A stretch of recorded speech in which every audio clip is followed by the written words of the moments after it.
Hi guys, it's Tony again, bringing you another product description. Today we're looking at Corsodyl Extra Fresh toothpaste.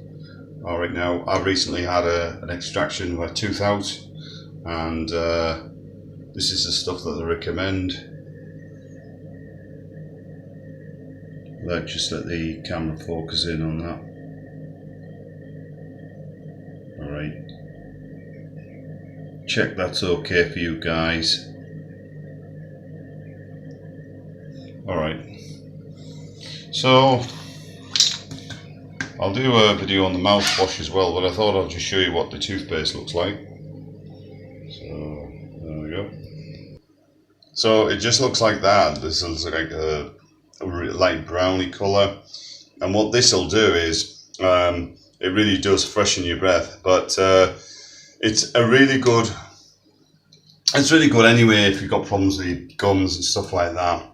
But I thought I'd show you the colour and texture in it. I've just tasted it, it smells real fresh. But it's not to be used all the time, it's just used for when you have issues with your gums and that. Anyway, thanks for watching guys. That's just something I thought I'd put out there. You can have a look at something maybe for you. Okay, thanks again. Catch you later. Bye for now.